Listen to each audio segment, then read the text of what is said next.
আমি বলতে পারি যে আমি যে দর্শকের ভালোবাসায় সিক্ত হচ্ছি সেটা আমাকে ভীষণ আনন্দিত করছে। আমি যা চেয়েছিলাম আমার মনে হয়েছে যে আমার সেই গোলটা অ্যাচিভ আমি করতে পেরেছি। আমি চেয়েছিলাম মানুষের উপর ইম্প্যাক্টফুল কিছু করতে, যেই গল্পটা মানুষ মনে রাখবে, যে ক্যারেক্টারটা মানুষ মনে রাখবে, এরকম কিছু চরিত্র আসলে আমার করে যাওয়ার ইচ্ছা আমৃত্যু। তো লীনা সেই রকম একটা চরিত্র হয়ে উঠতে পেরেছে দর্শকের কাছে, এই জন্য আমি সবার কাছে কৃতজ্ঞ এবং সানি সারোয়ার ভাইয়ের কাছে আসলে সবচাইতে বেশি কৃতজ্ঞ যে আমাকে এই চরিত্রটা নিয়ে বিশ্বাস করেছে।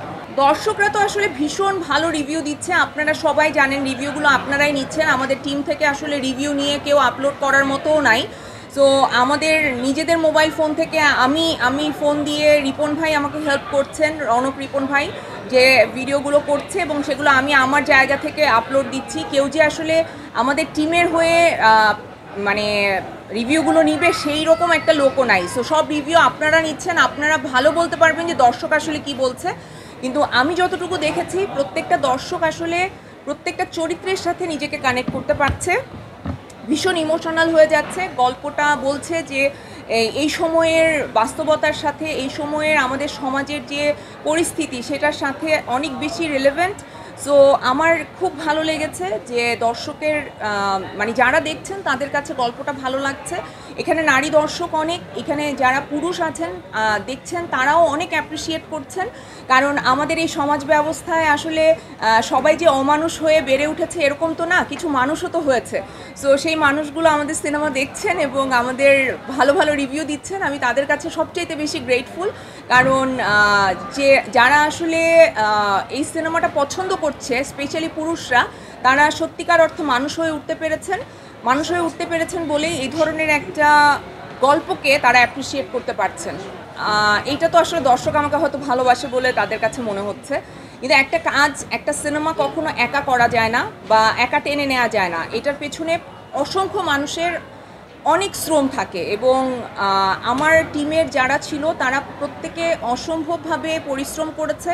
এবং স্পেশালি আমি আসলে ধন্যবাদ দিতে চাই সানি সারোয়ার ভাইকে এবং আমার কো অ্যাক্টরদেরকে, কারণ তারা এত ভালো অভিনেতা অভিনেত্রী, আর তার চাইতে বড় কথা এত ভালো মানুষ, যে তাদের সাথে কাজ করার পর আমার এই মানে প্রমোশনের সময় বা ছবি যখন চলছে হলে, তখন আমাদের মধ্যে যে একটা বন্ডিং তৈরি হয়েছে, এটা আমি সারা জীবন মনে রাখবো। মানে হয়তো আমি জানি না যে সারা জীবন তাদের সাথে আমার আর কতবার কথা হবে, কিন্তু এই সময়টা আমি সারা জীবন মনে রাখবো, বিকজ আমাদের ভেতরে এত সুন্দর একটা বন্ডিং ক্রিয়েট হয়েছে। না না কেন, পূজা তো বলেছে আমি ওর নায়ক।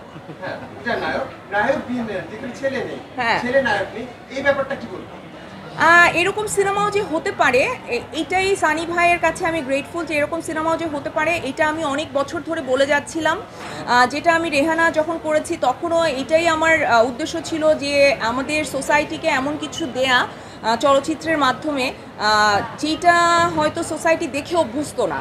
আমাদের এখানে আসলে অনেক ধরনের গল্প হতে পারে, নারীর উপরে কেন্দ্র করে গল্প হতে পারে, একটা সিম্পল যে কোনো কিছুর উপরে কেন্দ্র করে গল্প হতে পারে। শুধু যে একটা পুরুষকে হিরো বানিয়ে এবং ভায়োলেন্সকে গ্লোরিফাই করে, ক্রাইমকে গ্লোরিফাই করে সিনেমা বানিয়ে টাকা ইনকাম করতে হবে, এটা ছাড়াও যে আসলে মিডিয়ার মানুষের আরও অনেক কাজ আছে, সোসাইটির প্রতি রেসপন্সিবিলিটি আছে, এই জায়গাগুলো আসলে মানুষের বোঝার দরকার আছে। আমার মনে হয় সময়ের সাথে সেটা বুঝবে, কিছু পরিবর্তন আসছে, আরও পরিবর্তন আসবে, কারণ মানুষ পরিবর্তনশীল। আমি আজকে যে বাঁধনটা হয়েছি সেটা তো আর একদিনে হই নাই যে একদম জন্মেছি এইভাবে যে আমি এরকম চিন্তা করব, এরকম না। আমারও নিশ্চয়ই অনেক ভুল ছিল, অনেক ভুল ধারণা নিয়ে আমি হয়তো বেড়ে উঠেছিলাম, কিন্তু আমি সময়ের সাথে নিজেকে পরিবর্তন করেছি। সো পরিবর্তন কিন্তু মানুষ চাইলেই নিজেকে করতে পারে।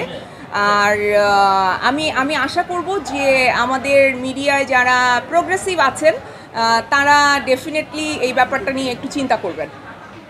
আর আজকে আসলে আমাদের একটা স্পেশাল অকেশন, আমাদের একটা গান রিলিজ করা হবে। তো আমার মনে হয় যে এখন আমরা সুমিতের কাছে চলে যাই, আমাদের সাথে যারা আছে তাদেরকে পরিচয় করিয়ে দেওয়া হোক এবং তাদের মুখ থেকে তাদের এক্সপিরিয়েন্স একটু শোনা হোক। Thank you.